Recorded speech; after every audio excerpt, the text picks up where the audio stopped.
ਵਾਹਿਗੁਰੂ ਜੀ ਕਾ ਖਾਲਸਾ ਵਾਹਿਗੁਰੂ ਜੀ ਕੀ ਫਤਿਹ। TV 84 ਦੇ ਸਾਰੇ ਦਰਸ਼ਕ ਤੇ ਸਰੋਤੇ ਜਿਹੜੇ ਸਾਡੇ ਨਾਲ ਇਸ ਵਕਤ ਨਾਰਥ ਅਮਰੀਕਾ ਦੇ ਵਿੱਚੋਂ ਜੁੜੇ ਹੋਏ ਆ ਜਾਂ ਫਿਰ ਸੋਸ਼ਲ ਮੀਡੀਆ ਦੇ ਰਾਹੀਂ ਦੁਨੀਆ ਭਰ ਦੇ ਵਿੱਚ ਸਾਨੂੰ ਦੇਖ ਰਹੇ ਆ, ਉਹਨਾਂ ਸਾਰਿਆਂ ਦਾ ਮੈਂ ਅਮਰਵੀਰ ਸਿੰਘ ਅੱਜ ਇਸ ਪ੍ਰੋਗਰਾਮ ਦੇ ਵਿੱਚ ਤਹਿ ਦਿਲੋਂ ਸਵਾਗਤ ਕਰਦਾ। ਵਿਊਅਰਸ, ਜਿਵੇਂ ਕਿ ਅਸੀਂ ਪਿਛਲੇ ਦਿਨਾਂ ਦੇ ਵਿੱਚ ਵੀ ਭਾਰਤ ਪਾਕਿਸਤਾਨ ਸਬੰਧਾਂ ਬਾਰੇ ਗੱਲਬਾਤ ਕੀਤੀ ਹੈ, ਕਿਵੇਂ ਪੁਲਵਾਮਾ ਹਮਲੇ ਤੋਂ ਬਾਅਦ ਜਿਹੜੀ ਦੋਵਾਂ ਦੇਸ਼ਾਂ ਦੇ ਵਿਚਾਲੇ ਸਥਿਤੀ ਸੀ ਉਹ ਤਣਾਅਪੂਰਨ ਬਣੀ। ਇੱਕ ਵਾਰ ਇੱਦਾਂ ਦਾ ਮਾਹੌਲ ਬਣਿਆ ਕਿ ਹੁਣ ਜੰਗ ਜਿਹੜੀ ਹੈ ਉਹ ਲੱਗ ਸਕਦੀ ਹੈ, ਪਰ ਉਹਦੇ ਵਿੱਚ ਅਸੀਂ ਜਿਵੇਂ ਪਾਕਿਸਤਾਨ ਦੇ ਪ੍ਰਧਾਨ ਮੰਤਰੀ ਇਮਰਾਨ ਖਾਨ ਹੋਰਾਂ ਦਾ ਵਰਤਾਰਾ ਦੇਖਦੇ ਹਾਂ ਜਾਂ ਇੰਟਰਨੈਸ਼ਨਲੀ ਜਿਵੇਂ ਇੰਟਰਵੀਨ ਕੀਤਾ ਗਿਆ ਸਾਰੇ ਮੁਲਕਾਂ ਵੱਲੋਂ, ਉਹਦੇ ਵਿੱਚ US ਹੋਵੇ ਜਾਂ ਯੂਰਪੀਅਨ ਮੁਲਕ ਹੋਣ ਜਾਂ ਜਦੋਂ ਅਸੀਂ UAE ਦਾ ਦੇਖਦੇ ਹਾਂ, ਸਾਊਦੀ ਅਰਬ ਦਾ ਰੋਲ ਦੇਖਦੇ ਹਾਂ, ਸਾਰੇ ਵਿੱਚ ਚੀਨ ਦਾ ਰੋਲ ਦੇਖਦੇ ਹਾਂ, ਤਾਂ ਜਿਹੜੀ ਇਸ ਵਕਤ ਸਥਿਤੀ ਹੈਗੀ ਹੈ ਆਪਣੇ ਕੰਟਰੋਲ ਦੇ ਵਿੱਚ ਨਜ਼ਰ ਆ ਰਹੀ ਹੈ। ਉਹ ਮਾਹੌਲ ਉਹਨਾਂ ਤਣਾਅਪੂਰਨ ਨਹੀਂ ਲੱਗ ਰਿਹਾ, ਪਰ ਇਹਦੇ ਬਿਹਾਈਂਡ ਰੀਜ਼ਨਸ ਕੀ ਨੇ? ਭਾਰਤ ਤੇ ਪਾਕਿਸਤਾਨ ਦੀ ਜਿਹੜੀ ਇਹ ਟਸਲ ਹੈਗੀ ਹੈ ਇਹ ਕੋਈ ਨਵੀਂ ਨਹੀਂ। ਭਾਰਤ ਪਾਕਿਸਤਾਨ ਕਸ਼ਮੀਰ ਦੇ ਮੁੱਦੇ ਤੇ ਆਪਸ ਦੇ ਵਿੱਚ ਜੰਗਾਂ ਵੀ ਲੜ ਚੁੱਕੇ ਹੈਗੇ ਆ। ਸੋ ਜਿਹੜਾ ਇਹ ਮਾਹੌਲ ਹੈ, ਇਹਦੀ ਜਿਹੜੀ ਜੜ ਹੈ ਉਹ ਕਿਤੇ ਨਾ ਕਿਤੇ ਕਸ਼ਮੀਰ ਦਾ ਜਿਹੜਾ ਇਸ਼ੂ ਹੈ ਉਹ ਕੋਰ ਇਸ਼ੂ ਮੰਨਿਆ ਜਾਂਦਾ ਹੈ ਇਸ ਸਾਰੇ ਮਾਹੌਲ ਦੇ ਵਿੱਚ, ਜਿਹਦੇ ਤੇ ਦੋਵਾਂ ਦੇਸ਼ਾਂ ਦੇ ਜਿਹੜੇ ਸਬੰਧ ਹੈਗੇ ਆ ਉਹਦੇ ਵਿੱਚ ਹਮੇਸ਼ਾ ਜਿਹੜੀ ਖਟਾਸ ਹੈ ਉਹ ਨਜ਼ਰ ਆਉਂਦੀ ਹੈ। ਸੋ ਜਿੱਥੇ ਅੱਜ ਅਸੀਂ ਜਿਹੜਾ ਇਸ਼ੂਜ਼ ਹੈਗੇ ਆ ਜਾਂ ਜਿਹੜਾ ਇਹਦਾ ਕੋਰ ਇਸ਼ੂ ਹੈ ਕਸ਼ਮੀਰ ਬਾਬਤ ਗੱਲਬਾਤ ਕਰਾਂਗੇ, ਉਹਦੀ ਜੜ ਨੂੰ ਜਾਣਨ ਦੀ, ਸਮਝਣ ਦੀ, ਪਹਿਚਾਨਣ ਦੀ ਕੋਸ਼ਿਸ਼ ਕਰਾਂਗੇ ਇਸ ਪ੍ਰੋਬਲਮ ਨੂੰ ਕਿ ਇਹ ਮਸਲਾ ਕੀ ਹੈ, ਇਹਦੇ ਤੇ ਦੋਵਾਂ ਦੇਸ਼ਾਂ ਦਾ ਆਪੋ ਆਪਣਾ ਜਿਹੜਾ ਪਰਸਪੈਕਟਿਵ ਹੈ ਉਹ ਕੀ ਹੈ। ਤੇ ਜਦੋਂ ਅਸੀਂ ਇੰਟਰਨੈਸ਼ਨਲ ਅਰੀਨਾ ਦੇ ਵਿੱਚ ਦੇਖਦੇ ਹਾਂ ਯੂਨਾਈਟਿਡ ਨੇਸ਼ਨਸ ਦਾ ਇਹਦੇ ਤੇ ਟੇਕ ਕੀ ਹੈ, ਤੇ ਨਾਲ ਹੀ ਪੁਲਵਾਮਾ ਹਮਲੇ ਤੋਂ ਬਾਅਦ ਜਿਹੜੀ ਇਹ ਸਾਰਾ ਘਟਨਾਕ੍ਰਮ ਹੋਇਆ ਉਸ ਤੋਂ ਬਾਅਦ ਅੱਜ ਜਿਹੜੀ ਸਥਿਤੀ ਬਣੀ ਹੋਈ ਹੈ ਉਹਦੇ ਵਿੱਚ ਕੀ ਭਾਰਤ ਦਾ ਰੋਲ ਹੈ ਜਾਂ ਪਾਕਿਸਤਾਨ ਦਾ ਕੀ ਰੋਲ ਹੈ, ਓਵਰਆਲ ਇਸ ਵਕਤ ਚੱਲ ਕੀ ਰਿਹਾ, ਇਸ ਬਾਬਤ ਅਸੀਂ ਅੱਜ ਵਿਚਾਰ ਚਰਚਾ ਕਰਾਂਗੇ। ਇਸ ਸਾਰੀ ਗੱਲਬਾਤ ਦੇ ਲਈ ਅੱਜ ਸਾਡੇ ਨਾਲ ਯੂਨਾਈਟਿਡ ਕਿੰਗਡਮ ਤੋਂ ਉੱਘੇ ਜਿਹੜੇ ਲਿਖਾਰੀ ਨੇ, ਪੋਲੀਟੀਕਲ ਐਨਾਲਿਸਟ ਨੇ, ਡਾਕਟਰ ਇਕਤਦਾਰ ਕਰਾਮਤ ਚੀਮਾ, ਉਹ ਸਾਡੇ ਨਾਲ ਫੋਨ ਲਾਈਨ ਤੇ ਬਣੇ ਨੇ। ਆਓ ਉਹਨਾਂ ਨਾਲ ਮਿਲ ਕੇ ਅੱਜ ਦੀ ਵਿਚਾਰ ਚਰਚਾ ਦੀ ਸ਼ੁਰੂਆਤ ਕਰਦੇ ਹਾਂ। ਡਾਕਟਰ ਚੀਮਾ, ਤੁਹਾਡਾ ਸਵਾਗਤ ਹੈ ਜੀ। ਵਾਹਿਗੁਰੂ ਜੀ ਕਾ ਖਾਲਸਾ ਵਾਹਿਗੁਰੂ ਜੀ ਕੀ ਫਤਿਹ। ਅਮਰਵੀਰ, ਤੁਹਾਨੂੰ ਤੇ ਸੁਣਨ ਵਾਲੇ ਸਾਰੇ ਸਰੋਤਿਆਂ ਨੂੰ ਵਾਹਿਗੁਰੂ ਜੀ ਕਾ ਖਾਲਸਾ ਵਾਹਿਗੁਰੂ ਜੀ ਕੀ ਫਤਿਹ। ਡਾਕਟਰ ਚੀਮਾ, ਮੈਂ ਸ਼ੁਰੂਆਤ ਕਰਨਾ ਚਾਹੂੰਗਾ ਕੋਰ ਇਸ਼ੂ ਤੋਂ, ਜਿਵੇਂ ਕਿ ਪਾਕਿਸਤਾਨ ਦੇ ਪ੍ਰਧਾਨ ਮੰਤਰੀ ਇਮਰਾਨ ਖਾਨ ਵੱਲੋਂ ਵੀ ਮੈਂਸ਼ਨ ਕੀਤਾ ਗਿਆ ਇਹਦਾ, ਜਾਂ ਜਦੋਂ ਅਸੀਂ ਮੀਡੀਆ ਦੇ ਵਿੱਚ ਦੇਖਦੇ ਹਾਂ ਜਾਂ ਜੇ ਪਿਛੋਕੜ ਦੇਖਣਾ ਹੋਵੇ ਭਾਰਤ ਤੇ ਪਾਕਿਸਤਾਨ ਦੇ ਸਬੰਧਾਂ ਦੇ ਵਿੱਚ ਜਿਹੜੀ ਇਹ ਟੈਨਸ਼ਨ ਹੈ ਉਹਦੇ ਵਿਚਾਲੇ ਇੱਕ ਜਿਹੜਾ ਕੋਰ ਇਸ਼ੂ ਨਜ਼ਰ ਆਉਂਦਾ ਹੈ ਉਹ ਆਉਂਦਾ ਹੈ ਕਸ਼ਮੀਰ ਦਾ ਜਿਹੜਾ ਮਸਲਾ ਹੈ ਇਹ ਕੋਈ ਨਵਾਂ ਨਹੀਂ ਹੈਗਾ। 47 ਤੋਂ ਜਦੋਂ ਤੋਂ ਇਹ ਭਾਰਤ ਪਾਕਿਸਤਾਨ ਹੋਂਦ ਦੇ ਵਿੱਚ ਆਇਆ ਤੇ ਭਾਰਤ ਦੀ ਜਿਹੜੀ ਆਜ਼ਾਦੀ ਹੈਗੀ ਹੈ ਉਹਦਾ ਦਿਨ ਮੁਕਰਰ ਹੁੰਦਾ ਹੈ, ਉਦੋਂ ਤੋਂ ਇਹ ਜਿਹੜਾ ਮਸਲਾ ਹੈ ਇਹ ਚੱਲਿਆ ਆਉਂਦਾ ਹੈ। ਸੋ ਮੈਂ ਥੋੜ੍ਹਾ ਜਿਹਾ ਕਸ਼ਮੀਰ ਇਸ਼ੂ ਬਾਰੇ ਜਾਣਨਾ ਚਾਹੂੰਗਾ, ਥੋੜ੍ਹੀ ਜਿਹੀ ਉਹਦੀ ਬੈਕਗਰਾਊਂਡ ਵੀ, ਤੇ ਭਾਰਤ ਦਾ ਤੇ ਪਾਕਿਸਤਾਨ ਦਾ ਇਹਦੇ ਤੇ ਸਟੈਂਡ ਕੀ ਹੈ। ਇੰਟਰਨੈਸ਼ਨਲ ਅਰੀਨਾ ਦੇ ਵਿੱਚ ਜਦੋਂ ਅਸੀਂ ਦੇਖਦੇ ਹਾਂ ਯੂਨਾਈਟਿਡ ਨੇਸ਼ਨਸ ਦੇ ਵਿੱਚ ਰੈਜ਼ੋਲੂਸ਼ਨਸ ਵੀ ਹੋਏ ਨੇ, ਇਹ ਪ੍ਰੋਬਲਮ ਜਿਉਂ ਦੀ ਤਿਉਂ ਕਿਉਂ ਬਣੀ ਹੋਈ ਹੈ? ਅਮਰਵੀਰ, ਕਸ਼ਮੀਰ ਦਾ ਮਸਲਾ ਇੱਕ ਜਦੋਂ ਦਾ ਆਜ਼ਾਦੀ ਤਾਂ ਮੈਂ ਮੰਨਦਾ ਹੀ ਨਹੀਂ, ਟ੍ਰਾਂਸਫਰ ਆਫ ਪਾਵਰ ਹੋਈ ਆ ਜਦੋਂ ਦੀ ਹਿੰਦੁਸਤਾਨ ਦੇ ਵਿੱਚ ਔਰ ਬ੍ਰਿਟਿਸ਼ ਰਾਜ ਮੁੱਕਾ ਵਾ, ਉਦੋਂ ਦਾ ਚੱਲਦਾ ਆ ਰਿਹਾ, ਸਾਰਿਆਂ ਨੂੰ ਇਸ ਗੱਲ ਦਾ ਪਤਾ ਹੈ। ਜਿਹੜਾ ਮੁੱਖ ਮੁੱਦਾ ਹੈ ਉਹ ਹੈ ਕਿ ਕਸ਼ਮੀਰ ਦੀ ਜਿਹੜੀ ਅਨੈਕਸੇਸ਼ਨ ਹੈ ਇੰਡੀਆ ਦੇ ਨਾਲ, ਉਹ ਇਲੀਗਲ ਅਨੈਕਸੇਸ਼ਨ ਹੈ, ਕਿਉਂਕਿ ਉੱਥੇ ਦੇ ਮਹਾਰਾਜੇ ਨੇ ਸਟੈਂਡ ਸਟਿਲ ਅਗਰੀਮੈਂਟ ਕੀਤਾ ਸੀ ਪਾਕਿਸਤਾਨ ਨਾਲ। ਜਦ ਤੱਕ ਉੱਥੇ ਦੇ ਲੋਕ ਫੈਸਲਾ ਨਹੀਂ ਕਰ ਲੈਂਦੇ ਵੀ ਉਹ ਕਿਹੜੇ ਪਾਸੇ ਰਹਿਣਾ ਚਾਹੁੰਦੇ ਨੇ, ਉਹ ਭਾਰਤ ਨਾਲ ਜਾਂ ਪਾਕਿਸਤਾਨ ਨਾਲ ਉਹਦਾ ਅਨੈਕਸੇਸ਼ਨ ਇਲਹਾਕ ਨਹੀਂ ਕਰੂਗਾ। ਪਰ ਸਾਨੂੰ ਪਤਾ ਹੈ ਕਿ ਬਾਅਦ ਦੇ ਵਿੱਚ ਇੰਡੀਆ ਨੇ ਆਪਣੀ ਉੱਥੇ ਫੌਜਾਂ ਉਤਾਰੀਆਂ ਔਰ ਮਹਾਰਾਜੇ ਨੂੰ ਇਸ ਹੱਦ ਤੱਕ ਮਜਬੂਰ ਕੀਤਾ ਕਿ ਤੁਸੀਂ ਅਗਰ ਉਹਦੀ ਆਟੋਬਾਇਓਗ੍ਰਾਫੀ ਪੜ੍ਹੋ ਉਸ ਸਮੇਂ ਦੀ, ਤਾਂ ਇੰਡੀਅਨ ਆਰਮੀ ਨੇ ਕਿਹਾ ਵੀ ਅਸੀਂ ਉਨੀ ਦੇਰ ਜਿੰਨੀ ਦੇਰ, ਕਿਉਂਕਿ ਉਸ ਵੇਲੇ ਜਿਹੜੇ ਪਾਕਿਸਤਾਨ ਦੇ ਵਿੱਚ ਨਵੇਂ ਪਾਕਿਸਤਾਨ ਐਸਟੈਬਲਿਸ਼ਡ ਸਟੇਟ ਸੀ, ਕਾਇਦੇ ਆਜ਼ਮ ਨੇ ਜਦ ਦੇਖਿਆ ਕਿ ਇੰਡੀਆ ਉੱਥੇ ਮਿਲਟਰੀ ਇੰਟਰਵੈਂਸ਼ਨ ਕਰ ਰਿਹਾ ਹੈ ਤੇ ਉਹਨਾਂ ਨੇ ਜਨਰਲ ਸਰਵੀ ਜਿਹੜੇ ਉਸ ਵੇਲੇ ਕਮਾਂਡਰ ਇਨ ਚੀਫ ਸੀ ਪਾਕਿਸਤਾਨ ਆਰਮੀ ਦੇ, ਕਿਉਂਕਿ ਉਹ ਬ੍ਰਿਟਿਸ਼, ਉਹਨਾਂ ਨੂੰ ਕਿਹਾ ਕਿ ਤੁਸੀਂ ਕਸ਼ਮੀਰ ਦੇ ਵਿੱਚ ਜਿਹੜੀ ਫੌਜੀ ਕਾਰਵਾਈ ਹੋ ਰਹੀ ਹੈ ਭਾਰਤ ਵੱਲੋਂ ਉਹਦਾ ਜਵਾਬ ਦਿਓ, ਪਰ ਉਹਨੇ ਕਿਹਾ ਕਿ ਦੂਜੇ ਪਾਸੇ ਬ੍ਰਿਟਿਸ਼ ਆਰਮੀ ਹੈ, ਇਸ ਵਾਸਤੇ ਉਹਨੇ ਕਾਇਦ ਆਜ਼ਮ ਮੁਹੰਮਦ ਅਲੀ ਜਿਨਾਹ ਦੀ ਗੱਲ ਨਹੀਂ ਮੰਨੀ। ਪਾਕਿਸਤਾਨ ਦੇ ਪਹਿਲੇ ਅੰਗਰੇਜ਼ ਕਮਾਂਡਰ ਇਨ ਚੀਫ ਆਰਮੀ ਦੇ ਨੇ।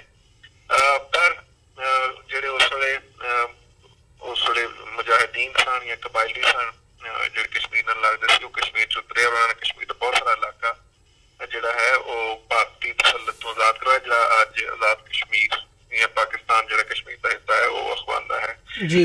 ਮਹਾਰਾਜੇ ਨੇ ਜਦ ਇੰਡੀਆ ਨੂੰ ਕੋਲ ਮਦਦ ਮੰਗੀ ਤਾਂ ਉਹਨੇ ਬੜਾ ਕਲੀਅਰਲੀ ਕਿਹਾ ਮੈਂ ਇਹਨੂੰ ਇੰਡੀਆ ਨਾਲ ਅਨੈਕਸ ਨਹੀਂ ਕਰਨਾ ਚਾਹੁੰਦਾ, ਪਰ ਉਸ ਵਕਤ ਪਟੇਲ ਨੇ ਕਲੀਅਰਲੀ ਕਿਹਾ ਕਿ ਜੇ ਤੂੰ ਸਾਡੇ ਨਾਲ ਇੰਸਟਰੂਮੈਂਟ ਆਫ ਐਕਸੈਸ਼ਨ ਸਾਈਨ ਨਹੀਂ ਕਰਦਾ ਤੇ ਅਸੀਂ ਤੇਰੀ ਕੋਈ ਮਦਦ ਨਹੀਂ ਕਰਨੀ।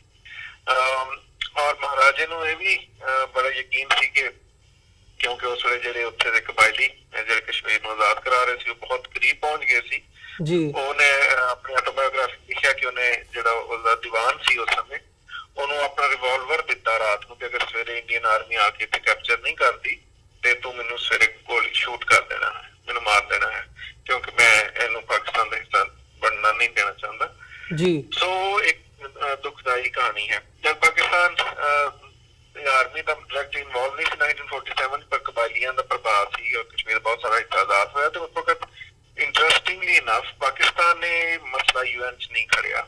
ਇਹ ਮਸਲਾ UN 'ਚ ਖੜਨ ਵਾਲਾ ਨਹਿਰੂ ਸੀ ਔਰ ਭਾਰਤ ਸਰਕਾਰ ਖੁਦ ਸੀ ਜਿਨੇ, ਔਰ ਜਿਹੜਾ ਰਾਈਟ ਆਫ ਸੈਲਫ ਡਿਟਰਮੀਨੇਸ਼ਨ ਜਿਹਨੂੰ ਅੱਜ ਦੀ ਭਾਰਤ ਸਰਕਾਰ ਨਹੀਂ ਮੰਨ ਰਹੀ ਜੀ, ਇਹ ਮੁੱਦਾ UN ਦੇ ਵਿੱਚ ਦੁਨੀਆ ਦੀਆਂ ਸਾਰੀਆਂ ਕੌਮਾਂ ਸਾਹਮਣੇ ਉਠਾਉਣ ਵਾਲਾ ਭਾਰਤ ਖੁਦ ਸੀ ਜਿਹਨੇ ਕਿਹਾ ਕਿ ਜਿਹੜਾ ਹੈ ਕਸ਼ਮੀਰੀਆਂ ਨੂੰ ਰਾਈਟ ਆਫ ਸੈਲਫ ਡਿਟਰਮੀਨੇਸ਼ਨ ਦੇਣਾ ਚਾਹੀਦਾ, ਫੈਸਲਾ ਕਸ਼ਮੀਰੀਆਂ ਨੂੰ ਕਰਨਾ ਚਾਹੀਦਾ ਵੀ ਪਾਕਿਸਤਾਨ ਦਾ ਹਿੱਸਾ ਬਣਨਾ ਚਾਹੁੰਦੇ ਨੇ ਜਾਂ ਇੰਡੀਆ ਦਾ ਹਿੱਸਾ ਬਣਨਾ ਚਾਹੁੰਦੇ ਨੇ ਜਾਂ ਆਜ਼ਾਦ ਰਹਿਣਾ ਚਾਹੁੰਦੇ ਨੇ। ਪਰ ਕਸ਼ਮੀਰ ਦਾ ਮਸਲਾ UN 'ਚ ਖੜਨ ਦੇ ਬਾਅਦ ਭਾਰਤ ਬਾਰ UN ਦੇ ਪ੍ਰੈਸ਼ਰ ਦੇ ਬਾਵਜੂਦ ਜਿਹੜਾ ਹੈ ਉਹ ਉਹਨਾਂ ਦੇ ਰਾਈਟ ਆਫ ਪਲੈਬਿਸਾਈਡ ਜਾਂ ਰਾਈਟ ਆਫ ਸੈਲਫ ਡਿਟਰਮੀਨੇਸ਼ਨ ਜਿਹੜਾ ਕਸ਼ਮੀਰੀਆਂ ਦਾ ਉਤੋਂ ਇਨਕਾਰ ਕਰਦਾ ਆ ਰਿਹਾ ਹੈ ਔਰ ਬੜੀ ਬੇਸ਼ਰਮੀ ਨਾਲ, ਕਿਉਂਕਿ ਮਸਲਾ ਫਿਰ ਉਸ ਵੇਲੇ ਇੱਕ ਸਿਆਸੀ ਚਾਲ ਸੀ ਕਿ ਉਸ ਵਕਤ ਜਿਹੜੇ ਕਬਾਇਲੀਆਂ ਦੀ ਉੱਥੇ ਮੁਜ਼ਾਹਮਤ ਹੈ ਔਰ ਆਜ਼ਾਦੀ ਦੀ ਤਹਿਰੀਕ ਹੈ ਉਹ ਖਤਮ ਹੋ ਜਾਏ ਔਰ ਜੰਗ ਜਿਹੜੀ ਹੈ ਜਾਂ ਰਜਿਸਟੈਂਸ ਖਤਮ ਹੋ ਜਾਏ। ਉਹਦੇ ਬਾਅਦ ਭਾਰਤ ਨੇ ਫਿਰ ਹੁਣ ਅਸੀਂ ਦੇਖਦੇ ਹਾਂ ਵੀ ਇੰਨੇ ਸਾਲ ਗੁਜ਼ਰ ਗਏ ਕਸ਼ਮੀਰ ਨੂੰ ਅੱਜ ਤੱਕ ਰਾਈਟ ਆਫ ਸੈਲਫ ਡਿਟਰਮੀਨੇਸ਼ਨ ਨਹੀਂ ਦਿੱਤਾ। UN ਦੀਆਂ ਬਹੁਤ ਸਾਰੀਆਂ ਰੈਜ਼ੋਲੂਸ਼ਨਸ ਇੱਥੇ ਪਾਸ ਹੋਈਆਂ ਨੇ ਔਰ ਬਾਰ UN ਭਾਰਤ ਨੂੰ ਪਾਕਿਸਤਾਨ ਨੂੰ ਵੀ ਇਹ ਯਾਦ ਦਵਾਉਂਦੀ ਹੈ ਕਿ ਕਸ਼ਮੀਰੀਆਂ ਨੂੰ ਜਿਹੜਾ ਹੈ ਰਾਈਟ ਆਫ ਸੈਲਫ ਡਿਟਰਮੀਨੇਸ਼ਨ ਮਿਲਣਾ ਚਾਹੀਦਾ। ਫਿਰ ਤੁਸੀਂ ਦੇਖਿਆ ਕਿ ਹਰ ਦੌਰ 'ਚ ਕਸ਼ਮੀਰੀਆਂ ਨੇ ਕਦੇ ਵੀ ਆਪਣੇ ਆਪ ਨੂੰ ਭਾਰਤ ਦਾ ਹਿੱਸਾ ਤਸਲੀਮ ਨਹੀਂ ਕੀਤਾ। ਭਾਰਤ ਨੇ ਉੱਥੇ ਬਹੁਤ ਇਨਵੈਸਟਮੈਂਟ ਵੀ ਕੀਤੀ ਹੈ ਔਰ ਉੱਥੇ ਭਾਰਤ ਦੀ ਅਸੈਂਬਲੀ ਦੇ ਬਾਹਰ ਅੱਜ ਵੀ ਕਸ਼ਮੀਰ ਦਾ ਆਪਣਾ ਝੰਡਾ ਚੜ੍ਹਦਾ ਹੈ। ਉੱਥੇ ਡਾਊਨਿੰਗ ਵੀ ਦਿੱਤੀ ਹੈ, ਇਨਵੈਸਟਮੈਂਟ ਬਹੁਤ ਕੀਤੀ ਹੈ, ਪਰ ਕਸ਼ਮੀਰੀ ਕੌਮ ਇੰਨੀ ਅਣਖੀ ਹੈ ਕਿ ਉਹ ਪੂਰੇ ਮਾਨ ਤੇ ਅਣਖ ਦੇ ਨਾਲ ਖੜੀ ਹੈ ਐਡੀ ਵੱਡੀ ਭਾਰਤੀ ਫੌਜ ਦੇ ਸਾਹਮਣੇ। ਇੰਨੀਆਂ ਸ਼ਹਾਦਤਾਂ ਦੇ ਬਾਵਜੂਦ ਉਹਨਾਂ ਆਪਣਾ ਰਾਈਟ ਆਫ ਸੈਲਫ ਡਿਟਰਮੀਨੇਸ਼ਨ ਨਹੀਂ ਛੱਡਿਆ। ਹਾਂ, ਇਹ ਹੋਰ ਗੱਲ ਹੈ ਕਿ 9/11 ਦੇ ਬਾਅਦ ਜਿਹੜੀ ਰਾਈਟ ਆਫ ਮਿਲੀਟੈਂਸੀ ਜਿਹੜਾ ਬਹੁਤ ਇੰਟਰਨੈਸ਼ਨਲ ਲੀਗਲ ਫਰੇਮਵਰਕ ਦੇ ਹੇਠ ਕਵਰਡ ਹੈ, ਆਜ਼ਾਦੀ ਦੀ ਜੰਗ ਕਰਨਾ, ਆਜ਼ਾਦੀ ਲਈ ਜਾਨ ਦੇਣਾ, ਜੇ ਤੁਹਾਡੇ ਉੱਤੇ ਕੋਈ ਹਮਲਾਵਰ ਹੁੰਦਾ ਹੈ, ਹਥਿਆਰਬੰਦ ਮੂਵਮੈਂਟਸ ਬਹੁਤ ਸਾਰੀਆਂ ਪਹਿਲਾਂ ਵੀ ਰਹੀਆਂ ਨੇ। ਅਮਰੀਕਾ ਦੀ ਆਜ਼ਾਦੀ ਦੀ ਹਥਿਆਰਬੰਦ ਲੜਾਈ ਦੇ ਨਤੀਜੇ 'ਚ ਆਈ, ਪਰ ਹੁਣ ਉਹਨੂੰ ਟੈਰਰਿਜ਼ਮ ਨਾਲ ਲੋਕ ਬੜਾ ਸੌਖਾ ਜੋੜ ਦਿੰਦੇ ਨੇ ਜਿਸ ਤਰ੍ਹਾਂ ਭਾਰਤ ਨੇ ਜੋੜਿਆ ਹੈ। ਦੁਨੀਆ 'ਚ ਇੰਟਰਪ੍ਰੀਟੇਸ਼ਨਾਂ ਬਦਲ ਗਈਆਂ ਵਾ ਕਿ ਟੈਰਰਿਜ਼ਮ ਕੀ ਹੁੰਦਾ, ਵਾਰ ਆਫ ਇੰਡੀਪੈਂਡੈਂਸ ਕੀ ਹੁੰਦੀ, ਮਿਲੀਟੈਂਸੀ ਫॉर ਲਿਬਰੇਸ਼ਨ ਕੀ ਹੁੰਦੀ। ਇਹ ਸਾਰਾ ਕੁਛ ਇੱਕੋ ਹੀ ਕੁਛ ਮਿਲਾ ਕੇ ਲੋਕਾਂ ਦੀ ਆਜ਼ਾਦੀ ਦੀ ਤਹਿਰੀਕ ਨੂੰ ਦਬਾਉਣ ਦੀ ਕੋਸ਼ਿਸ਼ ਕੀਤੀ ਜਾਂਦੀ ਹੈ। ਭਾਰਤ ਇਸ ਕੰਮ 'ਚ ਬਹੁਤ ਪੇਸ਼ ਹੈ। ਸੋ ਜਿਹੜਾ ਮੇਨ ਮਸਲਾ ਹੈ, ਕਿਉਂਕਿ ਤੁਹਾਨੂੰ ਪਤਾ ਹੈ ਕਿ ਮੈਂ UN ਦੇ ਐਡਵਾਈਜ਼ਰੀ ਬੋਰਡ ਤੇ ਵੀ ਹਾਂ ਜੀ, ਮੈਂ ਉੱਥੇ ਵੀ ਕਈ ਵਾਰੀ ਇਹ ਗੱਲ ਕੀਤੀ ਹੈ ਕਿ ਜਿਹੜਾ ਇਸ ਵੇਲੇ ਮੁੱਖ ਮੁੱਦਾ ਹੈ, ਜਿਹੜਾ ਮਸਲਾ ਕਸ਼ਮੀਰ ਨੂੰ ਹੱਲ ਨਹੀਂ ਹੋਣ ਦਿੰਦਾ, ਉਹ ਇਹ ਹੈ ਕਿ ਜਦ 1971 ਦੀ ਵਾਰ ਹੋਈ ਪਾਕਿਸਤਾਨ ਤੇ ਇੰਡੀਆ ਦੇ ਵਿਚਕਾਰ ਤਾਂ ਉਸ ਵਕਤ ਇੱਕ ਸ਼ਿਮਲਾ ਅਕੋਰਡ ਜਿਹੜਾ ਹੈ ਉਹ ਸਾਈਨ ਹੋਇਆ ਜਿੱਤੇ ਜਵਾਹਰਲਾਲ ਭੁੱਟੋ ਨੇ ਤੇ ਇੰਦਰਾ ਗਾਂਧੀ ਨੇ ਸਾਈਨ ਕੀਤੇ। ਉਹਦੇ ਵਿੱਚ ਤੈਅ ਕੀਤਾ ਗਿਆ ਜਿਹੜਾ ਕਸ਼ਮੀਰ ਦਾ ਮਸਲਾ ਹੈ ਉਹ ਬਾਇਲੈਟਰਲੀ ਬਿਟਵੀਨ ਇੰਡੀਆ ਐਂਡ ਪਾਕਿਸਤਾਨ ਹੋਏਗਾ। ਉਹ 'ਚ ਕੋਈ ਤੀਸਰੀ ਪਾਰਟੀ ਇੰਟਰਫੇਅਰ ਨਹੀਂ ਕਰ ਸਕਦੀ। ਹੁਣ ਉਹ ਇੱਕ ਜਿਹੜਾ ਅਗਰੀਮੈਂਟ ਹੈ ਜਿਹਦੀ ਭਾਰਤ ਹਮੇਸ਼ਾ ਉਹਨੂੰ ਬੁਨਿਆਦ ਬਣਾਉਂਦਾ ਹੈ। ਜਦੋਂ UN 'ਚ ਗੱਲ ਕੀਤੀ ਜਾਏ ਇਸ ਮਸਲੇ ਨੂੰ ਹੱਲ ਕਰਨ ਦੀ ਤਾਂ ਉਹ ਕਹਿੰਦਾ ਵੀ ਕਿਸੇ ਹੋਰ ਨੂੰ ਤਾਂ ਅਧਿਕਾਰ ਹੈ ਹੀ ਨਹੀਂ ਕਿ ਕਿਸੇ ਵੀ ਦੇਸ਼ ਨੂੰ ਜਾਂ UN ਨੂੰ ਕਿ ਉਹ ਇਸ ਮਸਲੇ 'ਚ ਇੰਟਰਫੇਅਰ ਕਰਨ, ਕਿਉਂਕਿ ਇਹ ਮਸਲਾ ਸਿਰਫ ਸ਼ਿਮਲਾ ਅਕੋਰਡ ਦੇ ਤਹਿਤ ਪਾਕਿਸਤਾਨ ਔਰ ਭਾਰਤ ਦੇ ਦਰਮਿਆਨ ਹੀ ਹੱਲ ਹੋ ਸਕਦਾ ਹੈ। ਮੈਂ ਤਾਂ ਕਈ ਵਾਰੀ ਇੰਟਰਨੈਸ਼ਨਲ ਫੋਰਮ ਤੇ ਵੀ ਕਿਹਾ ਕਿ ਪਾਕਿਸਤਾਨ ਥੋੜੀ ਜ਼ਰੂਰਤ ਦਾ ਮੁਜ਼ਾਹਰਾ ਕਰਦੇ ਹੋਏ ਸ਼ਿਮਲਾ ਅਕੋਰਡ ਦੀ ਨੂੰ ਯੂਨੀਲੈਟਰਲੀ ਕੈਂਸਲ ਕਰ ਦੇਣਾ ਚਾਹੀਦਾ, ਕਿਉਂਕਿ ਹਮੇਸ਼ਾ ਕਸ਼ਮੀਰੀਆਂ ਦਾ right of self determination Shimla accord ਜਿਹੜਾ ਹੈ ਉਹਦੀ ਇੱਕ ਕਲੌਜ਼ ਹਾਇਲ ਆ ਜਾਂਦੀ ਹੈ। ਇਹ ਮਸਲਾ ਜਿਹੜਾ ਹੈ ਉਹ ਕਸ਼ਮੀਰ ਦਾ ਮਸਲਾ ਇੱਕ ਨਹੀਂ ਹੈ। ਕਸ਼ਮੀਰ ਦੇ 2-3 ਮੇਜਰ ਇਸ਼ੂਜ਼ ਹਨ। ਇੱਕ ਤੇ ਗੱਲ ਇਹ ਹੈ ਕਿ ਜਿਹੜੀ ਸੈਲਫ ਡਿਟਰਮੀਨੇਸ਼ਨ ਦੀ ਗੱਲ ਹੈ ਉਹ ਪਾਕਿਸਤਾਨ ਤੇ ਭਾਰਤ ਸਮਝਦੇ ਆ ਕਿ ਇਹਨਾਂ ਦਾ ਇੰਟਰਨਲ ਮੈਟਰ ਹੈ ਔਰ ਇਹਨਾਂ ਦੋਵਾਂ ਦੇ ਦਰਮਿਆਨ ਇਹ ਦੋ ਫਰੀਕ ਨੇ, ਪਾਕਿਸਤਾਨ ਤੇ ਭਾਰਤ। ਦੋਵਾਂ ਸਾਈਡ ਤੇ ਮੈਨੂੰ ਕਹਿਣ 'ਚ ਕੋਈ ਆਰ ਨਹੀਂ ਕਿ ਨਾ ਪਾਕਿਸਤਾਨ ਨਾ ਹੀ ਇੰਡੀਆ ਨੇ ਇਹ ਅੱਜ ਤੱਕ ਤਸਲੀਮ ਕੀਤਾ ਹੈ ਕਿ ਕਸ਼ਮੀਰੀ ਇੱਕ ਤੀਜਾ ਫਰੀਕ ਹਨ। They are the most important party in this hole decision making. ਉਹ ਕਸ਼ਮੀਰੀਆਂ ਦੋ ਪਾਸੇ ਕੋਈ ਸਮਝਦੇ ਸਾਡੇ ਦੋਵਾਂ ਦਾ ਦਰਮਿਆਨ ਮਸਲਾ ਹੱਲ ਹੋਣਾ। ਕਸ਼ਮੀਰੀ ਇੱਕ ਪਾਰਟੀ ਹਨ, ਉਹਨਾਂ ਦਾ ਪੁੱਛਣਾ ਚਾਹੀਦਾ ਕਿ ਉਹ ਮਸਲਾ ਕਿਸ ਤਰ੍ਹਾਂ ਹੱਲ ਕਰਨਾ ਚਾਹੁੰਦੇ ਨੇ। ਸੋ ਇੱਕ ਇਸ਼ੂ ਇਹ ਹੈ। ਦੂਸਰਾ ਹੈ ਕਿ ਹੁਣ ਕੁਝ ਸਮੇਂ ਤੋਂ ਕੁਛ ਲੋਕ ਹੁਣ ਕਸ਼ਮੀਰ ਦਾ ਇੱਕ ਵੱਡਾ ਹਿੱਸਾ ਹੁਣ ਆਪਾਂ ਜੇ ਗੱਲ ਕਰਦੇ ਹਾਂ ਤਾਂ ਸਿਰਫ ਪਾਕਿਸਤਾਨੀ ਔਰ ਇੰਡੀਅਨ ਆਕੂਪੇਸ਼ਨ ਦੀ ਜਾਂ ਪਾਕਿਸਤਾਨੀ ਐਡਮਿਨਿਸਟ੍ਰੇਸ਼ਨ ਦੇ ਹੇਠ ਜਿਹੜਾ ਕਸ਼ਮੀਰ ਹੈ ਜਾਂ ਇੰਡੀਅਨ ਆਕੂਪਾਈਡ ਕਸ਼ਮੀਰ ਉਹਦੀ ਗੱਲ ਕਰਦੇ ਹਾਂ। ਕਸ਼ਮੀਰ ਦਾ ਇੱਕ ਹਿੱਸਾ ਸਾਈ ਚੀਨ ਦਾ ਜਿਹੜਾ ਹੈ ਉਹ ਚੀਨ ਦੇ ਕਬਜ਼ੇ 'ਚ ਵੀ ਹੈ ਜੀ। ਹਾਂ, ਉਹਦੀ ਗੱਲ ਅੱਜ ਤੱਕ ਕਦੇ ਕਿਸੇ ਨੇ ਨਹੀਂ ਕੀਤੀ। ਉਹ ਵੀ ਕਸ਼ਮੀਰ ਦਾ ਹਿੱਸਾ ਹੈ, ਉਹਦੇ ਬਾਰੇ ਵੀ ਗੱਲ ਕਰਨੀ ਚਾਹੀਦੀ ਹੈ। ਕਸ਼ਮੀਰ ਬਹਰਹਾਲ ਕਸ਼ਮੀਰੀਆਂ ਦਾ ਹੈ ਔਰ ਉਹਨਾਂ ਨੂੰ ਰਾਈਟ ਆਫ ਸੈਲਫ ਡਿਟਰਮੀਨੇਸ਼ਨ ਮਿਲਣਾ ਚਾਹੀਦਾ। ਪਾਕਿਸਤਾਨ ਨਾਲ ਉਹਨਾਂ ਦਾ ਇੱਕ ਨੈਚੁਰਲ ਇੱਕ ਅਲਾਇੰਸ ਹੈ ਧਰਮ ਦੀ ਬੁਨਿਆਦ ਤੇ। ਹਿਸਟੋਰਿਕਲੀ ਹਮੇਸ਼ਾ ਕਸ਼ਮੀਰ ਤੁਹਾਨੂੰ ਪਤਾ ਕਿ ਅਕਬਰ ਦੇ ਜ਼ਮਾਨੇ ਤੋਂ ਪਹਿਲਾਂ ਉੱਥੇ ਯੂਸੁਫ ਸ਼ਾਹ ਚੱਕ ਔਰ ਚੱਕ ਡਾਇਨੈਸਟੀ ਜਿਹੜੀ ਸੀ ਸਾਰੀ ਮੁਸਲਮਾਨਾਂ ਦੀ ਡਾਇਨੈਸਟੀ ਸੀ। ਉੱਥੇ ਮੁਸਲਮਾਨਾਂ ਨਹੀਂ ਮੁਸਲਮਾਨਾਂ ਕੋਲ ਮੁਗਲ ਰਾਜ ਦੇ ਹੇਠ ਹੋਇਆ ਅਕਬਰ ਦੇ ਜ਼ਮਾਨੇ 'ਚ। ਸੋ ਉਹਨਾਂ ਦਾ ਹਰ ਤਰ੍ਹਾਂ ਦਾ ਅਲਾਇੰਸ ਦਰਿਆ ਜਿਹੜੇ ਆ ਸਾਰੇ ਵਾਸਤੇ ਪਾਕਿਸਤਾਨ ਦੇ ਪਾਸੇ ਹੁੰਦੇ। ਕਸ਼ਮੀਰ ਤੋਂ ਲੋਕਾਂ ਦੀ ਧਰਮ ਦਾ ਸਭ ਤੋਂ ਜਿਹੜਾ ਹੈ ਗੂੜਾ ਰਿਸ਼ਤਾ ਪਾਕਿਸਤਾਨ ਦੇ ਨਾਲ ਹੈ ਔਰ ਕਸ਼ਮੀਰੀ ਜਿਹੜੇ ਹਨ ਇੰਨੇ ਸਾਲ ਤੋਂ ਜਿਹੜਾ ਹੈ ਆਪਣੀਆਂ ਜਾਨਾਂ ਵਾਸਤੇ ਆ ਰਹੇ ਹਨ ਕਸ਼ਮੀਰ ਤੋਂ। ਔਰ ਇੰਡੀਅਨ ਸਰਕਾਰ ਨੇ ਪੂਰੀ ਕੋਸ਼ਿਸ਼ ਕੀਤੀ ਹੈ ਕਿ ਕਸ਼ਮੀਰੀਆਂ ਨੂੰ ਲਾਲਚ ਦੇ ਕੇ ਜਾਂ ਉਹਨਾਂ ਦੀ ਜਿਹੜੀ ਵਾਰ ਆਫ ਇੰਡੀਪੈਂਡੈਂਸ ਹੈ, ਉਹਨਾਂ ਦੀ ਰੈਜ਼ਿਸਟੈਂਸ ਹੈ, ਉਹਨਾਂ ਦਾ ਆਜ਼ਾਦੀ ਦਾ ਹੱਕ ਹੈ, ਉਹਨੂੰ ਕਿਸੇ ਨਾ ਕਿਸੇ ਤਰੀਕੇ ਨਾਲ ਡਾਇਵਰਟ ਕੀਤਾ ਜਾਏ। ਪਰ ਕਸ਼ਮੀਰੀਆਂ ਨੂੰ ਸਲਾਮ ਪੇਸ਼ ਕਰਨਾ ਚਾਹੀਦਾ ਕਿ ਉਹ ਬਿਲਕੁਲ ਨਹੀਂ ਇਸ ਗੱਲ ਤੋਂ ਫਿਰੇ। ਤੁਸੀਂ ਚਲੋ ਜਿਹੜੇ ਤੇ ਨੌਜਵਾਨ ਹਨ ਜਿਨ੍ਹਾਂ ਨੇ ਸ਼ਹਾਦਤਾਂ ਦਿੱਤੀਆਂ ਹਨ ਜਾਂ ਜਿਹੜੇ ਇੰਡੀਅਨ ਟਾਰਚਰ ਦਾ ਨਿਸ਼ਾਨਾ ਬਣ ਕੇ ਸ਼ਹੀਦ ਹੋਏ ਹਨ, ਉਹਨਾਂ ਨੂੰ ਤੁਸੀਂ ਦਹਿਸ਼ਤਗਰਦ ਕਹੋ ਜਾਂ ਜੋ ਵੀ ਭਾਰਤ ਸਰਕਾਰ ਕਹਿਣਾ ਚਾਹੇ ਕਹੇ, ਜਿਹੜੇ 12-12, 13-13 ਸਾਲ ਦੇ ਬੱਚੇ ਇਵਨ ਸਕੂਲ ਦੀਆਂ ਕੁੜੀਆਂ ਜਿਹੜਾ ਪੱਥਰ ਲੈ ਕੇ ਹੋਰ ਕੁਛ ਉਹਨਾਂ ਕੋਲ ਗੋਲੀ ਹੁੰਦੀਆਂ ਨੇ ਬੰਦੂਕ ਪੱਥਰ ਲੈ ਕੇ ਭਾਰਤੀ ਫੌਜ ਦੇ ਉੱਤੇ ਪੱਥਰ ਸੁੱਟਦੀਆਂ ਹਨ, ਜਿਨ੍ਹਾਂ ਦੇ ਉਹ ਬੱਚੇ 12-12, 13-13, 14-14, 15-15 ਸਾਲ ਦੇ ਜਿਹੜੇ ਇੰਡੀਆ ਦੇ ਸਟੇਟ ਟੈਰਰਿਜ਼ਮ ਦਾ ਨਿਸ਼ਾਨਾ ਬਣੇ, ਜਿਨ੍ਹਾਂ ਦੀਆਂ ਅੱਖਾਂ ਜਿਹੜੀਆਂ ਹਨ ਉਹ ਪੈਲਟ ਗਨਸ ਚਲਾ ਕੇ ਉਹਨਾਂ ਨੂੰ ਪੂਰੀ ਜ਼ਿੰਦਗੀ ਲਈ ਅੰਨ੍ਹਿਆ ਕਰ ਦਿੱਤਾ ਗਿਆ ਹੈ। ਉਸ ਤੋਂ ਵੱਡੀ ਸਟੇਟ ਟੈਰਰਿਜ਼ਮ ਦੀ ਮਿਸਾਲ ਨਹੀਂ ਮਿਲਦੀ। ਯੂਨਾਈਟਿਡ ਨੇਸ਼ਨ ਦੀ ਜਿਹੜੀ ਰੀਸੈਂਟ ਰਿਪੋਰਟ ਰਿਲੀਜ਼ ਹੋਈ ਹੈ on the human rights violation in Kashmir, ਉਹ ਬਹੁਤ ਕੰਪਰੀਹੈਂਸਿਵ ਹੈ, ਉਹ ਪੜ੍ਹਨ ਦੇ ਕਾਬਿਲ ਹੈ ਕਿਉਂਕਿ ਕਸ਼ਮੀਰ ਦੇ ਮੁੱਦਾ ਸਿਰਫ ਆਜ਼ਾਦੀ ਦਾ ਮੁੱਦਾ ਨਹੀਂ ਹੈ। ਕਸ਼ਮੀਰ ਦਾ ਜਿਹੜਾ ਮੁੱਦਾ ਹੈ ਹਿਊਮਨ ਰਾਈਟਸ ਵਾਇਲੇਸ਼ਨ ਦਾ ਵੀ ਹੈ, ਜਿਹੜਾ ਭਾਰਤ ਸਭ ਦਾ ਕੁਛ ਮਿਲਾ ਕੇ ਟੈਰਰਿਜ਼ਮ ਦੇ ਖਾਤੇ 'ਚ ਪਾ ਕੇ ਉਸ ਤੋਂ ਆਪਣੀ ਜ਼ਿੰਮੇਦਾਰੀ ਚੁੱਕਣਾ ਚਾਹੁੰਦਾ ਹੈ। ਫਿਰ ਕਸ਼ਮੀਰ ਦੇ ਵਿੱਚ ਜਿਸ ਤਰ੍ਹਾਂ ਔਰ ਇਹ ਬੜਾ ਕਲੀਅਰ ਸੀ, ਇੰਡੀਅਨ ਕਨਸਟੀਟਿਊਸ਼ਨ ਨੇ ਖੁਦ ਇਸ ਚੀਜ਼ ਦੀ ਗਰੰਟੀ ਦਿੱਤੀ ਕਸ਼ਮੀਰ ਦੇ ਵਿੱਚ ਕੋਈ ਗੈਰ ਕਸ਼ਮੀਰੀ ਆ ਕੇ ਨਹੀਂ ਵਸ ਸਕਦੇ, ਉੱਥੇ ਉਹਨਾਂ ਦੀ ਬਾਤਕਾਰੀ ਨਹੀਂ ਹੋ ਸਕਦੀ। ਪਰ ਜਿਸ ਤਰ੍ਹਾਂ ਉੱਥੇ ਫਾਰਮਰ ਜਿਹੜੇ ਰਿਟਾਇਰ ਫੌਜੀ ਆ ਇੰਡੀਆ ਦੇ, ਮੋਦੀ ਸਰਕਾਰ ਦੇ ਹੇਠ ਉਹਨਾਂ ਨੂੰ ਉੱਥੇ ਜ਼ਮੀਨਾਂ ਅਲਾਟ ਕਰਕੇ ਉੱਥੇ ਉਹਨਾਂ ਨੂੰ ਵਸੋਂ ਕਰਾਉਣ ਦੀ ਕੋਸ਼ਿਸ਼ ਕੀਤੀ ਜਾ ਰਹੀ ਹੈ ਤਾਂ ਕਿ ਉੱਥੇ ਦੇ ਡੈਮੋਗ੍ਰਾਫੀ ਬਦਲ ਜੇ। ਉਹੀ ਕੰਮ ਜਿਹੜਾ ਸਿੱਖਾਂ ਨਾਲ ਹੋਇਆ ਕਿ ਪੰਜਾਬ ਦੇ ਵਿੱਚ ਹੋਰ ਧਰਮਾਂ ਦੀ ਖਾਸ ਤੌਰ ਤੇ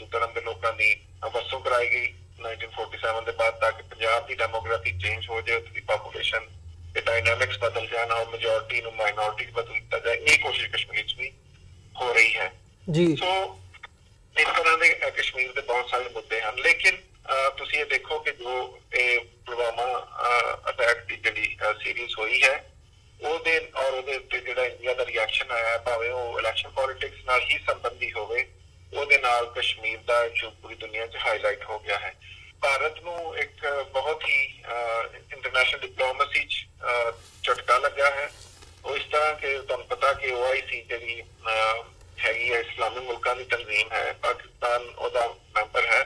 ਪਾਕਿਸਤਾਨ ਇਸ ਸਾਲ ਉਹਦੇ ਇਜਲਾਸ ਨਹੀਂ ਗਿਆ ਕਿਉਂਕਿ ਉਹਨਾਂ ਨੇ ਓਬਜ਼ਰਵਰ ਦੇ ਤੌਰ ਤੇ ਸੁਸ਼ਮਾ ਸਵਰਾਜ ਨੂੰ, ਜਿਹੜੀ ਭਾਰਤ ਦੀ ਫੋਰਨ ਅਫੇਅਰਸ ਦੀ ਮਿਨਿਸਟਰ ਹੈ, ਉਹਨੂੰ ਸੱਦਿਆ ਹੋਇਆ ਸੀ। ਉੱਥੇ ਪਾਕਿਸਤਾਨ ਨੇ ਪ੍ਰੋਟੈਸਟ ਕਰਦਿਆਂ ਹੋਇਆ ਪਾਕਿਸਤਾਨ ਦੇ ਫੋਰਨ ਮਿਨਿਸਟਰ ਨੇ ਪਾਰਟਿਸਿਪੇਸ਼ਨ ਨਹੀਂ ਕੀਤੀ, ਪਰ ਭਾਰਤ ਐਕਸਪੈਕਟ ਨਹੀਂ ਸੀ ਕਰਦਾ ਕਿ ਉਹਦੇ OIC ਦੇ ਵਿੱਚ ਬਹੁਤ ਤਗੜੀ ਰੈਜ਼ੋਲੂਸ਼ਨ ਪਾਸ ਹੋਈ ਹੈ, ਜਿਸ 'ਚ ਬੜਾ ਕਲੀਅਰਲੀ ਉਹਨਾਂ ਨੇ ਜਿਹੜਾ ਲਫ਼ਜ਼ ਲਿਖੇ ਹਨ, ਜਿਹੜੀ ਸ਼ਬਦਾਵਲੀ ਬੋਲੀ ਹੈ, ਉਸ 'ਚ ਉਹਨਾਂ ਨੇ ਕਲੀਅਰਲੀ ਕਿਹਾ ਹੈ ਕਿ ਉਹ ਭਾਰਤ ਦੀ ਜਿਹੜੀ ਸਟੇਟ ਟੈਰਰਿਜ਼ਮ ਦੀ ਕਾਰਵਾਈਆਂ ਹਨ ਕਸ਼ਮੀਰ 'ਚ, ਉਹਨੂੰ ਕੰਡੈਮ ਕਰਦੇ ਹਨ। ਹੁਣ ਸੁਸ਼ਮਾ ਸਵਰਾਜ ਦੇ ਉੱਥੇ ਹੁੰਦਿਆਂ ਭਾਰਤ ਦੇ ਬਾਰੇ ਬੜਾ ਕਲੀਅਰਲੀ ਭਾਰਤ ਨੂੰ ਟੈਰਰਿਸਟ ਸਟੇਟ ਕਿਹਾ ਗਿਆ ਔਰ ਇਹ ਵੀ ਸਪਸ਼ਟ ਹੋਇਆ ਕਿ ਭਾਰਤ ਜਿਹੜਾ ਹੈ ਉਹ ਸਟੇਟ ਟੈਰਰਿਜ਼ਮ ਦਾ ਵਰਤਾਅ ਕਰ ਰਿਹਾ ਹੈ ਕਸ਼ਮੀਰੀਆਂ ਨਾਲ। ਸੋ ਉਹਦੇ ਨਾਲ ਮਸਲਾ ਕਸ਼ਮੀਰ ਦੁਨੀਆ ਤੇ ਬਹੁਤ ਹਾਈਲਾਈਟ ਹੋਇਆ ਹੈ ਜੀ। ਬਿਲਕੁਲ ਪਿਛਲੇ ਪਿਛਲੇ 2-3 ਸਾਲ ਤੋਂ ਜਿਹੜਾ ਕਸ਼ਮੀਰ ਦਾ ਮਾਹੌਲ ਬਣਿਆ ਹੋਇਆ ਹੈ, ਜਿਸ ਤਰ੍ਹਾਂ ਲੋਕਾਂ ਨੂੰ ਕਦੇ ਜੀਤ ਤੇ ਅੱਗੇ ਮੰਨਿਆ ਜਾਂਦਾ ਹੈ, ਤੁਹਾਨੂੰ ਪਤਾ ਕਿ ਇੰਨੀ ਔਨ ਹਿਊਮਨ ਸ਼ੀਲਡ ਦੇ ਤੌਰ ਤੇ ਅਸਾਂ ਵੀਡੀਓ ਦੇਖਦੇ ਹਾਂ ਕਿਸ ਤਰ੍ਹਾਂ ਕਸ਼ਮੀਰੀ ਨੌਜਵਾਨਾਂ ਨੂੰ ਭਾਰਤੀ ਫੌਜ ਆਪਣੀ ਜੀਬਾਂ ਦੇ ਅੱਗੇ ਬੰਨ ਕੇ ਫੜਾਉਂਦੀ ਰਹੀ। ਅਸਾਂ ਇਹ ਵੀ ਦੇਖਿਆ ਕਿ ਕਿਸ ਤਰ੍ਹਾਂ ਯੂਨੀਵਰਸਿਟੀਆਂ ਦੇ ਵਿੱਚ ਕਸ਼ਮੀਰੀ ਓਰੀਜਨ ਦੇ ਮੁਸਲਮਾਨਾਂ ਨੂੰ, ਜਿਹੜੇ ਭਾਰਤ ਦੀ ਮੁੱਖ ਯੂਨੀਵਰਸਿਟੀਆਂ ਪੜ੍ਹਦੇ ਨੇ, ਉਹਨਾਂ ਤਾਲਬ ਇਲਮਾਂ ਦੀ ਕੀ ਹਾਲਤ ਬਣਾਈ ਗਈ। ਅਸੀਂ ਇਹ ਵੀ ਦੇਖਿਆ ਕਿ ਕਿਸ ਤਰ੍ਹਾਂ ਪਲਟ ਜੰਗ ਦਾ ਵਰਤਾਰਾ ਕਰਕੇ 12-13 ਸਾਲ ਦੇ ਬੱਚਿਆਂ ਨੂੰ ਅੰਨ੍ਹਿਆ ਕਰ ਦਿੱਤਾ ਗਿਆ। ਤਾਂ ਉਹਦੇ ਬਾਅਦ ਤੁਸੀਂ ਕੀ ਐਕਸਪੈਕਟ ਕਰੋਗੇ? ਮੈਂ ਜਿਸ ਤਰ੍ਹਾਂ ਪਹਿਲੇ ਇੰਟਰਵਿਊ 'ਚ ਕਿਹਾ, ਜਦ ਤੁਸੀਂ ਲੋਕਾਂ ਤੇ ਇਸ ਕਦਰ ਜ਼ੁਲਮ ਕਰਦੇ ਹੋ, ਉਹਦੇ ਬਾਅਦ ਕਿਸੇ ਪਾਕਿਸਤਾਨ ਨੂੰ, ਪਾਕਿਸਤਾਨ ਦੀ ਕਿਸੇ ਏਜੰਸੀ ਨੂੰ, ਪਾਕਿਸਤਾਨ ਬੇਸ ਕਿਸੇ ਮਿਲੀਟੈਂਟ ਗਰੁੱਪ ਨੂੰ ਲੋੜ ਨਹੀਂ ਹੈ ਕਿ ਉਹ ਕਸ਼ਮੀਰੀਆਂ ਨੂੰ ਖੜਾ ਕਰੇ। ਇੱਕ ਨੈਚੁਰਲ ਹੈ, ਹਿਊਮਨ ਨੇਚਰ ਹੈ, ਜਦ ਤੁਸੀਂ ਕਿਸੇ ਦੇ ਹੱਕ ਖੋਹਦੇ ਹੋ ਤੇ ਉਹਨੇ ਆਪਣੇ ਹੱਕਾਂ ਵਾਸਤੇ ਖੜਾ ਹੋਣਾ ਹੀ ਹੁੰਦਾ ਹੈ। ਅਸੀਂ ਬਹਰਹਾਲ ਹਰ ਕਿਸਮ ਦੇ ਵਾਇਲੈਂਸ ਨੂੰ ਕੰਡੈਮ ਕਰਦੇ ਹਾਂ ਔਰ ਵਾਇਲੈਂਸ ਨਾਲ ਕਦੇ ਵੀ ਮਸਲੇ ਹੱਲ ਨਹੀਂ ਹੁੰਦੇ। ਸੋ ਕਸ਼ਮੀਰ ਦਾ ਹੱਲ ਇਸੇ ਤਰ੍ਹਾਂ ਹੀ ਹੋ ਸਕਦਾ ਕਿ ਪਾਰਟੀਆਂ ਬੈਠ ਕੇ ਔਰ ਕਸ਼ਮੀਰੀਆਂ ਨੂੰ ਸ਼ਾਮਲ ਕਰਕੇ, ਕਿਉਂਕਿ ਇਹ ਪਹਿਲਾਂ ਵੀ ਭਾਰਤ ਨੇ ਇੱਕ ਵਾਰੀ ਕੋਸ਼ਿਸ਼ ਕੀਤੀ ਰਾਜੀਵ ਗਾਂਧੀ ਦੇ ਜ਼ਮਾਨੇ 'ਚ, ਜਦ ਤਾਮਿਲਾਂ ਦੀ ਮੂਵਮੈਂਟ ਚੱਲਦੀ ਸੀ, ਕਿ ਉਹਨਾਂ ਨੇ ਸ੍ਰੀਲੰਕਾ ਤੇ ਆਪਣੇ ਦਰਮਿਆਨ ਤਾਮਿਲ ਇਸ਼ੂ ਸਮਝਿਆ ਵੀ ਉਹਦੇ ਦੋ ਹੀ ਪਾਰਟੀਆਂ, ਇੰਡੀਆ ਤੇ ਸ੍ਰੀਲੰਕਾ। ਤਾਮਿਲ ਜਿਹੜੇ ਮੇਨ ਪਾਰਟੀ ਸਨ ਉਹਨਾਂ ਨੂੰ ਇਗਨੋਰ ਕੀਤਾ ਗਿਆ। ਨਤੀਜੇ ਦੇ ਤੌਰ ਤੇ ਤੁਸੀਂ ਦੇਖਿਆ ਜੋ ਹੋਇਆ, ਜਿਸ ਤਰ੍ਹਾਂ ਉੱਤੇ ਹਮਲਾ ਹੋਇਆ, ਰਾਜੀਵ ਗਾਂਧੀ ਦੀ ਜਾਨ ਹੋ ਗਈ।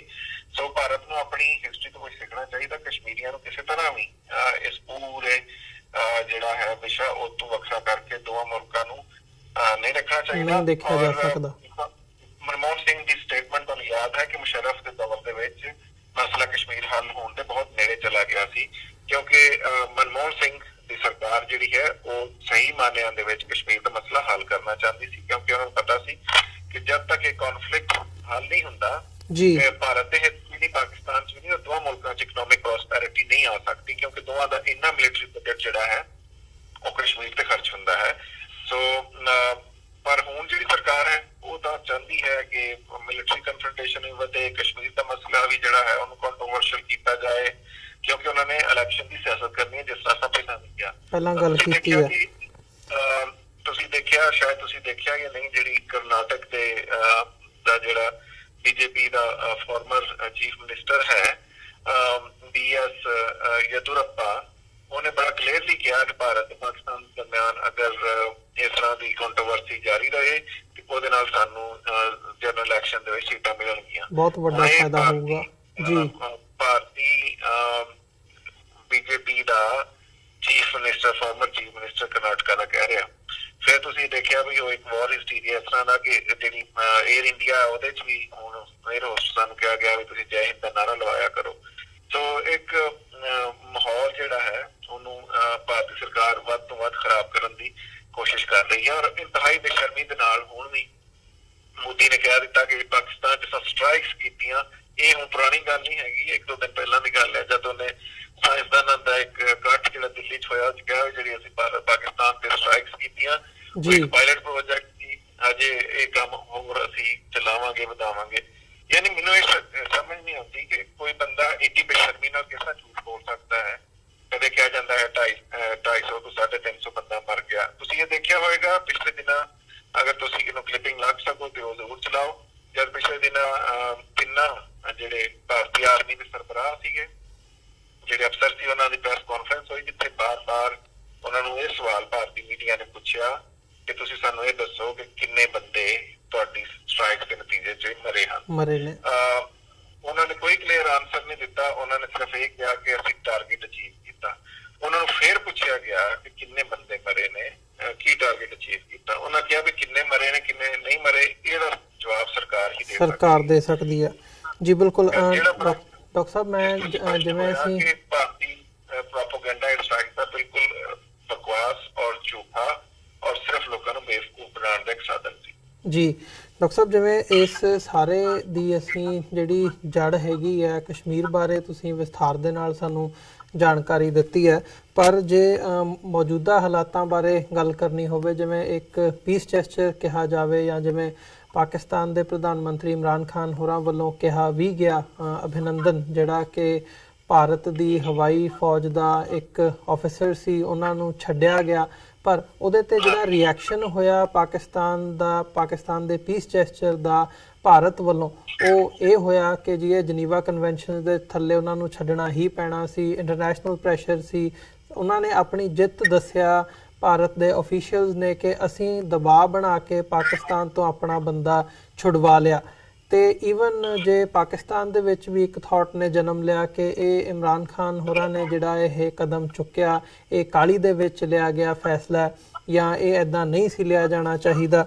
ਸੋ ਇਸ ਵਕਤ ਜੇ ਭਾਰਤ ਸਰਕਾਰ ਦੀ ਇੰਟੈਂਸ਼ਨ ਉਹਨਾਂ ਦੀ ਨਜ਼ਰ ਆਉਂਦੀ ਹੈ ਇਹਦੇ ਵਿੱਚੋਂ, ਜਿਵੇਂ ਉਹਨਾਂ ਨੇ ਇਹ ਸਾਰੇ ਪਾਰਟ ਨੂੰ ਟਵਿਸਟ ਕੀਤਾ, ਪਾਕਿਸਤਾਨ ਦੀ ਜਾਂ ਇਮਰਾਨ ਖਾਨ ਸਰਕਾਰ ਦੀ ਕਿੰਨੀ ਕੁ ਸੰਜੀਦਗੀ ਦੇਖਦੇ ਹੋ, ਜਾਂ ਇਸ ਸਾਰੀ ਸਿਚੁਏਸ਼ਨ ਦੇ ਵਿੱਚ ਇਸ ਸਾਰੇ ਨੂੰ ਸੌਰਟ ਆਊਟ ਕਰਨ ਦੇ ਵਿੱਚ ਉਹ ਕਿੰਨੇ ਕੁ ਸੁਹਿਰਦ ਨੇ, ਜਾਂ ਕਿੰਨੀ ਕੁ ਤੁਸੀਂ ਸਮਝਦੇ ਹੋ ਕਿ ਉਹ ਚਾਹੁੰਦੇ ਨੇ ਕਿ ਇਹਦਾ ਹੱਲ ਹੋ ਸਕੇ, ਜਿਹੜਾ ਇਹ ਅਭਿਨੰਦਨ ਦਾ ਵੀ ਉਹਨੂੰ ਛੱਡਣ ਦਾ ਫੈਸਲਾ ਸੀ, ਜਾਂ ਅਦਰਵਾਈਜ਼ ਅਸੀਂ ਇਹ ਸਾਰੇ ਪਾਰਟ ਨੂੰ ਦੇਖਦੇ ਹਾਂ? ਦੇਖੋ, मैं समझदा मेरा पॉइंट ऑफ व्यू बड़ा डिफरेंट है बहुत सारे पाकिस्तानियों नालों में, और भारत सरकार जो प्रोपोगेंडा कर रही है उतों भी। मेरा ख्याल है इमरान खान का बहुत ही सियानफता ते अपनी ये फैसला सी, बहुत कैलकुलेटेड, बड़ा ही वाइज मूव सी, क्योंकि इमरान खान और पाकिस्तान के जेडे भी लोग डिसीजन मेकर ने यकीनी तौर पर गल जानते होंगे कि भारतीय जनता पार्टी जिहड़ी इस वेले इंटरनल बहुत ज्यादा परेशानियों का शिकार है। तुहानूं पता मोदी और उसकी सरकार ने जिहड़ा घोटाला किया बहुत वड्डा जहाज़ां दी डील च, सुप्रीम कोर्ट ऑफ इंडिया ने केस खोलण दा किया है। सो इस वेले उन्हां नूं सवाए कौम नूं जिहड़ा है सियासत पाकिस्तान प्रति नफरत दे होर कोई उन्हां दे कोल सियासत दा होर मौका नहीं सी। सो मोदी ने अपनी तरफ ते शातिर चाल चली सी जिहड़ी उहदे गल च पै गई। ਹੁਣ ਅਗਰ ਅਭਿਨੰਦਨ ਨੂੰ ਹੋਰ ਡਿਲੇ ਕੀਤਾ ਜਾਂਦਾ ਤੇ ਮੋਦੀ ਹੁਣ ਜਲਸਿਆਂ ਦੇ ਵਿੱਚ ਕਹਿੰਦਾ ਵੀ ਹਮ ਛੁਡਵਾएंगे बहनों भाइयों, हम अभिनंदन को छुड़वाएंगे, पाकिस्तान को ये करके दिखाएंगे, वो करके दिखाएंगे, पर ਉਹਦਾ ਮੌਕਾ ਹੀ ਇਮਰਾਨ ਖਾਨ ਨੇ ਨਹੀਂ ਆਉਣ ਦਿੱਤਾ। ਇਹ ਤਾਂ ਹੁਣ ਜਦ ਇਲੈਕਸ਼ਨ ਰਿਜ਼ਲਟ ਆਉਣਗੇ ਤੇ ਤੁਸੀਂ ਦੇਖੋਗੇ ਕਿ ਇਮਰਾਨ ਖਾਨ ਦੀ ਇਹ ਸੋਚੀ ਸਮਝੀ ਔਰ ਬਹੁਤ ਹੀ ਸਿਆਣਪਤਾ ਤੇ ਆਧਾਰਿਤ ਜਿਹੜੀ ਉਹਦੀ ਇਹ ਮੂਵ ਹੈ वो किस तरह बीजेपी के वोट बैंक को हिट करेगी। क्योंकि पाकिस्तान ने अच्छा किया कि एक गल स्पष्ट है कि जनीवा कन्वेंशन के हेड प्रिजनर ऑफ वॉर्स नूं बहरहाल तुसां बड़ा डिसेंटली ट्रीट करना हुंदा है और फिर उन्हां नूं छड्डना भी हुंदा है। सो पाकिस्तान ने चंगा किया कि पाकिस्तान तो कोई प्रैशर नहीं सी, पाकिस्तान के फॉरेन मिनिस्टर ने भी कहा साडे तो कोई प्रैशर नहीं सी।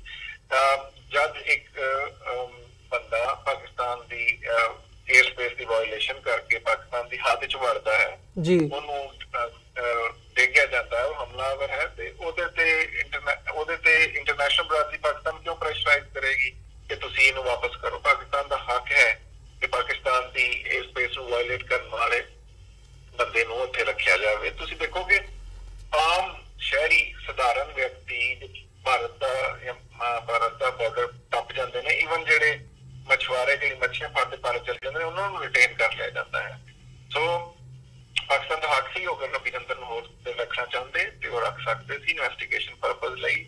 ਕਰਵਾਈ ਸੀ, ਪਰ ਇਹ ਬਹੁਤ ਅੱਛਾ ਕੀਤਾ ਕਿ ਉਹਨਾਂ ਨੇ ਛੱਡ ਦਿੱਤਾ ਔਰ ਦੁਨੀਆ ਨੂੰ ਬੜਾ ਅੱਛਾ ਮੈਸੇਜ ਦਿੱਤਾ ਹੈ ਕਿ ਪਾਕਿਸਤਾਨ ਕਨਫਰੰਟੇਸ਼ਨ ਨਹੀਂ ਕਰਦਾ ਔਰ ਪਾਕਿਸਤਾਨ ਦੇ ਹੱਥ 'ਚ ਵੀ ਨਹੀਂ ਹੈ, ਕਿਉਂਕਿ ਪਾਕਿਸਤਾਨ ਦੁਨੀਆ 'ਚ ਇੱਕ ਆਉਣ ਵਾਲੇ ਜ਼ਮਾਨੇ 'ਚ ਇੱਕ ਵੱਡੀ ਇਕਨੋਮਿਕ ਪਾਵਰ ਦੇ ਤੌਰ ਤੇ ਉਭਰੇਗਾ। ਪਾਕਿਸਤਾਨ ਦਾ ਜਿਹੜਾ ਰੋਡ ਮੈਪ ਹੈ ਪ੍ਰੋਗਰੈਸ ਦੇ ਉੱਤੇ ਜੀ, ਉਹ ਅਫੋਰਡ ਨਹੀਂ ਕਰਦਾ ਕਿ ਪਾਕਿਸਤਾਨ ਕਿਸੇ ਤਰ੍ਹਾਂ ਦੀ ਕੰਟਰੋਵਰਸ਼ਲ ਜਿਹੜੀ ਇਸ ਤਰ੍ਹਾਂ ਦੀ ਮਿਲਟਰੀ ਇੰਗੇਜਮੈਂਟ ਹੈ ਉਹਦੇ ਵਿੱਚ ਸ਼ਾਮਲ ਹੋ ਜਾਏ। ਪਾਕਿਸਤਾਨ ਨੇ ਬੜੀ ਲੰਮੀ ਵਾਰ ਔਨ ਟੈਰਰ ਲੜ ਕੇ 10-12 ਸਾਲ ਬਾਅਦ ਇੱਕ ਵਾਰੀ ਫਿਰ ਆਪਣੇ ਆਪ ਨੂੰ ਤਰੱਕੀ ਦੀ ਰਾਹ ਤੇ ਚੜ੍ਹਿਆ ਹੈ।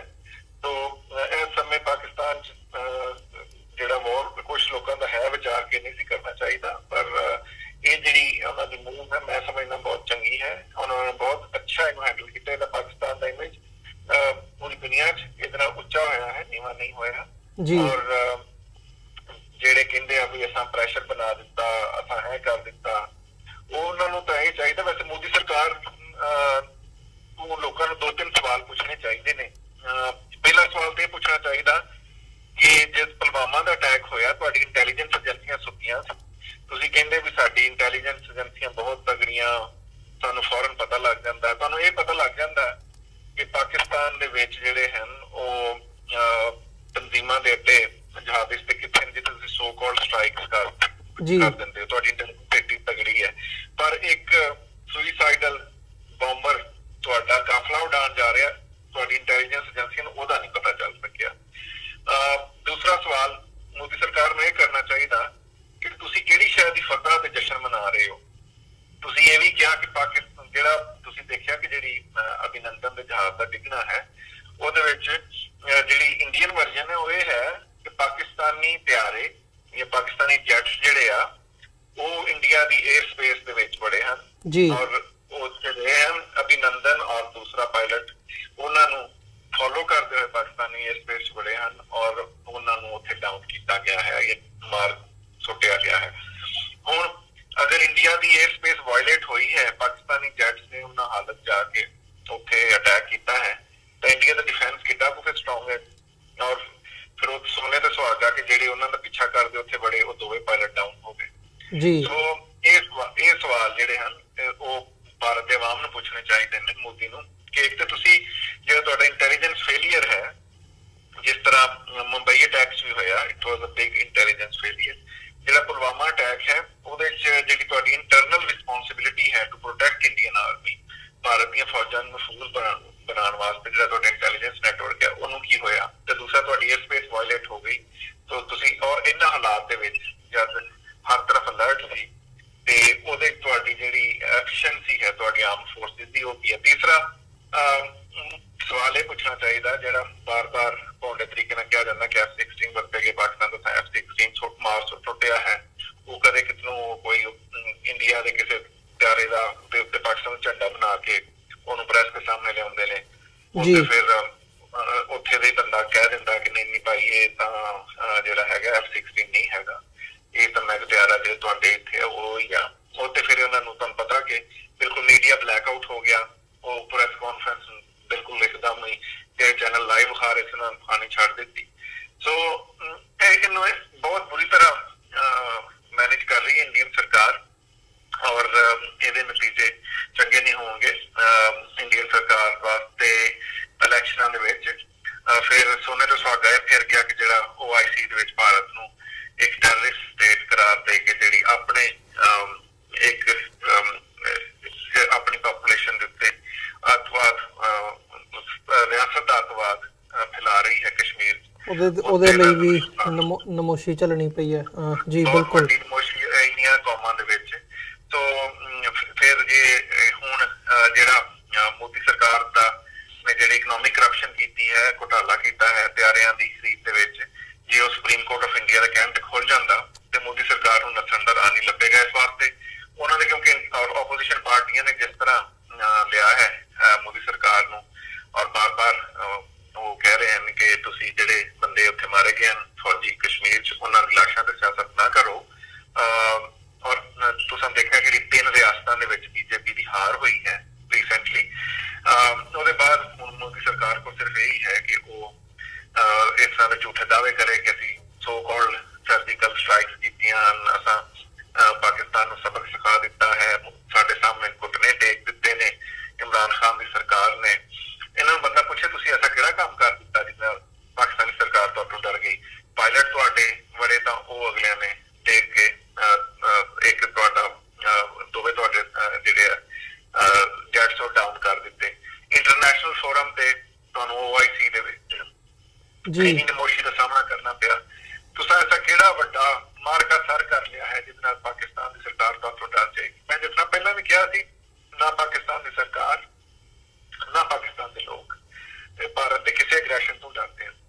ਜੀ ਕੌਮ 12-15 ਸਾਲ ਦਹਿਸ਼ਤਗਰਦੀ ਦਾ ਏਡਾ ਤਗੜੇ ਤਰੀਕੇ ਨਾਲ ਮੁਕਾਬਲਾ ਕਰੇ ਜਿੱਥੇ ਹਰ ਰੋਜ਼ ਬੰਬ ਫਟਦੇ ਸੀ, ਹਰ ਰੋਜ਼ ਲੋਕਾਂ ਨੂੰ ਜਾਨ ਜਾਂਦੀ ਸੀ, ਪਰ ਉਹ ਕੌਮ ਉਸ ਹਾਲਤ ਚੋਂ ਨਿਕਲ ਆਈ ਹੈ ਤੇ ਉਹ ਭਾਰਤ ਵਰਗੇ ਦੇਸ਼ ਤੋਂ ਬਿਲਕੁਲ ਨਹੀਂ ਡਰਦੀ। ਹਾਂ, ਇਹ ਜ਼ਰੂਰ ਹੈ ਕਿ ਜੰਗ ਦੇ ਵਿੱਚ ਦੋਵਾਂ ਮੁਲਕਾਂ ਦਾ ਕੋਈ ਫਾਇਦਾ ਨਹੀਂ, ਆਮ ਮਨੁੱਖਤਾ ਦਾ ਘਾਣ ਹੈ, ਆਮ ਲੋਕਾਂ ਦਾ ਨੁਕਸਾਨ ਹੈ ਔਰ ਜੰਗ ਤੋਂ ਬਚਣਾ ਚਾਹੀਦਾ। ਜੰਗ ਤੋਂ ਬਚਣਾ ਚਾਹੀਦਾ, ਬਿਲਕੁਲ।